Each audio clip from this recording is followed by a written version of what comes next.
It was just another busy evening at La Maison Étoile, one of the city's most upscale restaurants, where the clinking of fine china and the soft hum of conversation filled the air. The kind of place where the rich and powerful came to see and be seen. Among the patrons was Clara Whitmore, a woman whose name was synonymous with wealth and influence. Dressed in a designer gown that probably cost more than most people's monthly rent, Clara exuded an air of entitlement that could cut through steel. She was used to getting what she wanted, when she wanted it, and tonight was no exception. But what she didn't know was that this dinner would be anything but ordinary. It would be a night that would challenge everything she thought she knew about power, privilege, and the people she so often overlooked. Clara had just finished berating the waiter, a young man named Ethan, for bringing her the wrong wine. Her voice was sharp, her words dripping with condescension as she made it clear that his mistake was unacceptable. Ethan, though visibly flustered, apologized profusely and hurried off to correct the error. Clara rolled her eyes, muttering under her breath about incompetent help as she adjusted her diamond bracelet. To her, Ethan was just another faceless employee, someone beneath her notice. But little did she know, Ethan wasn't just any waiter. He was the owner's nephew, and tonight, he was working his first shift to learn the ropes of the family business. As Clara sipped her corrected glass of wine, she noticed a commotion near the entrance. The maitre d' was escorting a man through the dining room, and the staff seemed to be on high alert.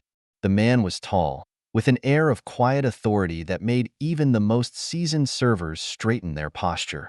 He wore a tailored suit, but there was something about him that felt different from the usual wealthy clientele. His eyes scanned the room, and when they landed on Clara, they narrowed slightly. She froze, her glass halfway to her lips. There was something familiar about him, something she couldn't quite place. The man approached her table, his steps deliberate and unhurried. Clara's mind raced. Who was he? Why did he seem to know her? And why did his presence make her feel so uneasy? Before she could gather her thoughts, he spoke. "Ms. Whitmore," he said, his voice calm but firm. "I'm Alexander Grant, the owner of this restaurant. I couldn't help but notice the way you spoke to my staff earlier." Clara's heart skipped a beat. Alexander Grant. The name rang a bell, but she couldn't quite connect the dots. She forced a smile, trying to regain her composure. "Mr. Grant, I assure you, it was just a simple misunderstanding," she said, her tone dismissive. But Alexander wasn't buying it. He leaned in slightly, his gaze unwavering. "In my restaurant, we treat everyone with respect," he said, "regardless of their position." Clara felt a flush of embarrassment creep up her neck, but she wasn't about to back down. "With all due respect, Mr. Grant," she replied, her voice icy, "I'm a paying customer, and I expect a certain level of service." Alexander's expression didn't change, but there was a flicker of something in his eyes, disappointment, perhaps, or maybe even amusement. "Of course," he said smoothly, "but let me remind you, Ms. Whitmore, that success and wealth don't give anyone the right to belittle others." The tension between them was palpable, and the other diners had started to notice. Whispers rippled through the room as people tried to piece together what was happening. Clara's mind was racing. Who was this man, and why did he seem to know so much about her? And more importantly, why did she feel like she was the one being judged for a change? Before she could respond, Alexander straightened up and gave her a small, almost imperceptible nod. "Enjoy your evening, Ms. Whitmore," he said, his tone final. And with that, he turned and walked away, leaving Clara sitting there, her wine forgotten, her confidence shaken. But the night wasn't over yet. As Clara tried to process what had just happened, she noticed Ethan, the waiter she had scolded earlier, standing nearby. He was watching her with an expression she couldn't quite read. Was it pity? Satisfaction? She couldn't tell. And then, as if on cue, the lights in the restaurant dimmed slightly, and a hush fell over the room. A spotlight appeared at the center of the dining area, and Alexander Grant stepped into it, holding a microphone. "Ladies and gentlemen," he began, his voice commanding attention, "thank you for joining us tonight. Before we continue with your meals, I'd like to take a moment to share a little story with you." Clara's stomach dropped. What was he doing? What was he going to say? She glanced around the room, but no one seemed to share her unease. They were all focused on Alexander, hanging on his every word. You see, he continued, this restaurant isn't just a business to me. It's a legacy, a reminder of where I came from and the values that have guided me along the way. He paused, his eyes scanning the room before landing on Clara once more. And one of those values is respect. Respect for everyone, no matter who they are or where they come from. The room erupted into applause, but Clara felt like the walls were closing in. She wanted to leave, to escape the spotlight that seemed to be shining directly on her. But she couldn't move. She was frozen in place, her mind racing with questions. Who was Alexander Grant, really? And why did it feel like this night was about to change everything? As the applause died down, Alexander stepped out of the spotlight and made his way back to her table. He leaned down, his voice low but clear. Ms. Whitmore, he said, I think it's time we had a proper conversation. Don't you? And with that, the screen fades to black, leaving the audience on the edge of their seats. What will Clara do next? What secrets does Alexander hold? And how will this unexpected encounter change the course of both their lives? Tune in to find out.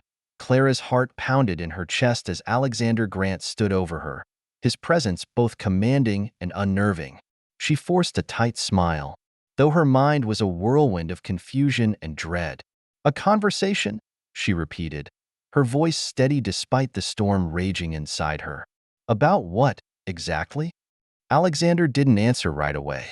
Instead, he gestured to the empty seat across from her. May I? He asked, though it was clear he wasn't really asking for permission. Clara nodded stiffly, her pride refusing to let her show how rattled she truly was. Alexander took his seat. The restaurant seemed to fade into the background. The clinking of glasses and the murmur of conversation became distant, almost irrelevant. All Clara could focus on was the man sitting across from her, his piercing gaze locked onto hers. You don't remember me, do you? He asked, his tone calm but laced with something deeper, something that sent a chill down her spine. Clara frowned, her mind scrambling to place him. She had met countless people in her life, many of them powerful and influential, but Alexander Grant didn't fit into any of the categories she could recall. Should I? She asked, her voice tinged with defiance. Alexander leaned back in his chair, a faint smile playing on his lips. It was a long time ago, he said, back when we were both very different people. Clara's frown deepened. She studied his face, searching for any hint of familiarity, but came up empty. I'm afraid you have me at a disadvantage, Mr. Grant, she said, her tone clipped. If you're trying to make some kind of point, I suggest you get to it. Alexander's smile didn't waver, but there was a hardness in his eyes now. Patience, Ms. Whitmore, he said. Some things are worth waiting for. Before Clara could respond, a server appeared at the table, carrying a bottle of wine and 2 glasses. Alexander nodded his thanks, and the server poured the wine. With practiced ease before retreating silently, Alexander lifted his glass, studying the deep red liquid as if it held some kind of secret. To second chances, he said, raising the glass slightly before taking a sip. Clara didn't touch hers. She wasn't in the mood for games, and she certainly wasn't in the mood for whatever cryptic message Alexander was trying to send. Mr. Grant, she said, her voice firm, if you have something to say, I suggest you say it. Otherwise, I have better things to do with my time. Alexander set his glass down, his expression growing serious. Very well, he said. Let's start with this. Do you know why I opened this restaurant? Clara blinked, caught off guard by the question. I assume it's because you enjoy fine dining, she said dryly. Alexander chuckled, but there was no humor in it. Not exactly, he said. I opened this restaurant as a reminder of where I came from and the lessons I learned along the way. He paused, his gaze never leaving hers. You see, Ms. Whitmore, I wasn't always in a position of power. In fact, there was a time when I was the one being looked down on, the one being treated as if I didn't matter. Clara felt a flicker of unease, but she pushed it aside. That's very touching, she said, her voice dripping with sarcasm. But I fail to see what any of this has to do with me. Alexander's expression darkened, and for a moment, Clara thought she saw a flash of anger in his eyes. But it was gone as quickly as it appeared, replaced by that same calm, unreadable mask. It has everything to do with you, he said. Because you, Ms. Whitmore, represent everything I've worked to overcome. The arrogance, the entitlement, the belief that some people are simply beneath you. Clara's cheeks flushed with anger, but before she could respond, Alexander held up a hand to silence her. I'm not here to judge you, he said. At least, not entirely. I'm here to give you a choice. Clara raised an eyebrow, her curiosity piqued despite herself. A choice, she repeated. Alexander nodded. A choice to see the world differently. To understand that the way you treat people, whether they're waiters, janitors, or CEOs, says more about you than it does about them. Clara scoffed, crossing her arms over her chest.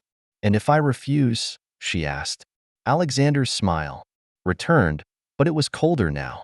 Then you'll leave here tonight with nothing but your pride, he said.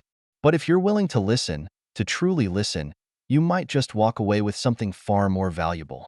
Clara hesitated, her mind racing.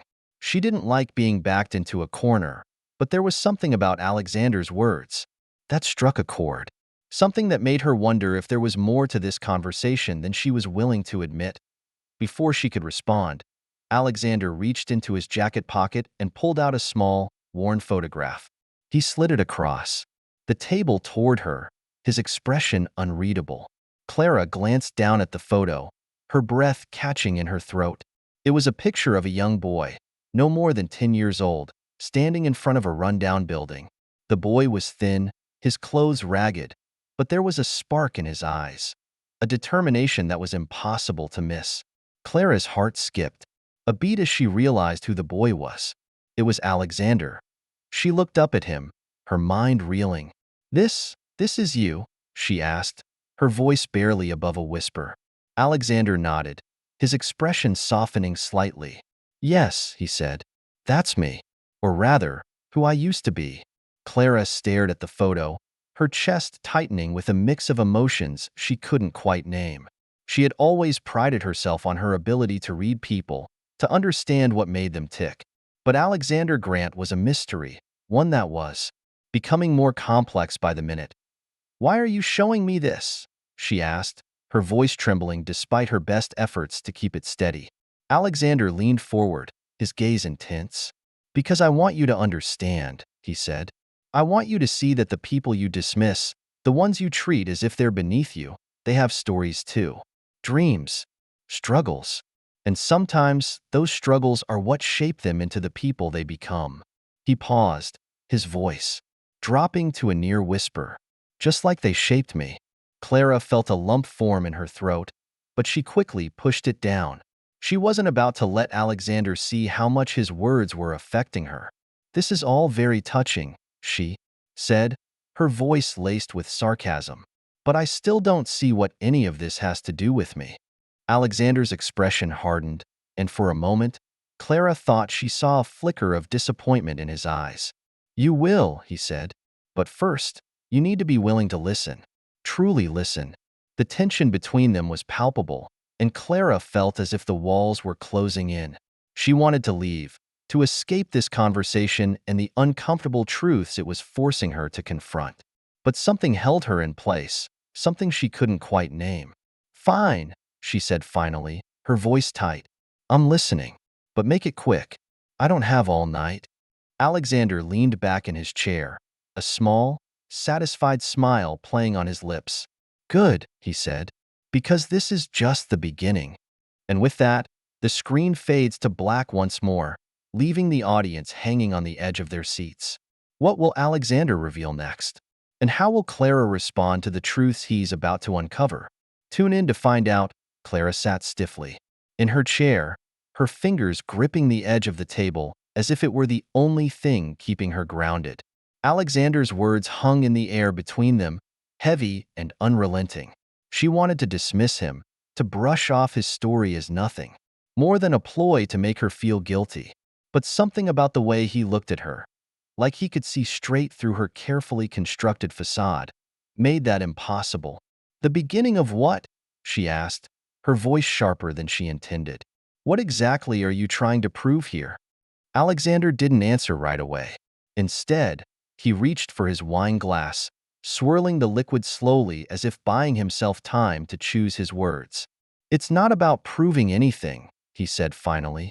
"It's about understanding. About seeing the world through someone else's eyes, even if just for a moment." He set the glass down and leaned forward, his elbows resting on the table. "You see, Clara, may I call you Clara?" She nodded reluctantly, and he continued. "Clara, the world isn't as black and white as you seem to think it is. People aren't just successful or failures, important or invisible. There's a lot more to it than that." Clara rolled her eyes, though her chest felt tighter with every word he spoke. "Spare me the lecture," she said. "I've worked hard for everything I have. I didn't get where I am by worrying about how other people feel." Alexander's expression softened, but there was a sadness in his eyes that made Clara uncomfortable. "I don't doubt that," he said, "but success doesn't have to come at the expense of others. And treating people with respect doesn't make you weak, it makes you human."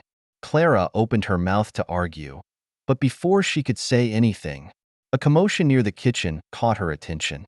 She turned her head just in time to see Ethan, the waiter she had scolded earlier, rushing out with a tray of food. His face was flushed, and he looked like he was on the verge of tears. Clara felt a pang of guilt, but she quickly pushed it aside. She didn't have time for this. She didn't have time for Alexander's moralizing or Ethan's hurt feelings. She had a life to get back to, a life where she was in control. But Alexander wasn't done. "Do you know why Ethan works here?" he asked, his voice pulling her attention back to him. Clara shrugged, feigning indifference. "I assume he needs the money," she said. "Like most people in his position." Alexander shook his head. "Ethan is my nephew," he said. "He's working here to learn the business, to understand what it takes to run a place like this. But more importantly, he's here to learn how to treat people, how to lead with kindness and respect." Clara felt a flicker of unease, but she quickly masked it with a scoff. "How noble," she said. "But not everyone has the luxury of learning life lessons in a five-star restaurant. Some of us had to figure things out the hard way." Alexander's gaze didn't waver. "And yet," he said, "you seem to have forgotten the most important lesson of all, that no one gets where they are entirely on their own. We all need help along the way, whether we're willing to admit it or not." Clara's jaw tightened, but she didn't respond. She couldn't, because deep down, she knew he was right. She had worked hard, yes, but she had also been lucky. She had connections, opportunities, and yes, even people who had believed in her when she didn't believe in herself. But admitting that would mean admitting that she wasn't entirely self-made. And that was something she wasn't ready to do. As the silence stretched between them, Alexander reached into his pocket again and pulled out a small, folded piece of paper. He slid it across the table toward her, his expression unreadable. "What's this?" Clara asked, her voice wary. "Open it," he said simply. Clara hesitated, then unfolded the paper with trembling hands. It was a handwritten note, the ink slightly faded with age. As she read the words, her heart began to race.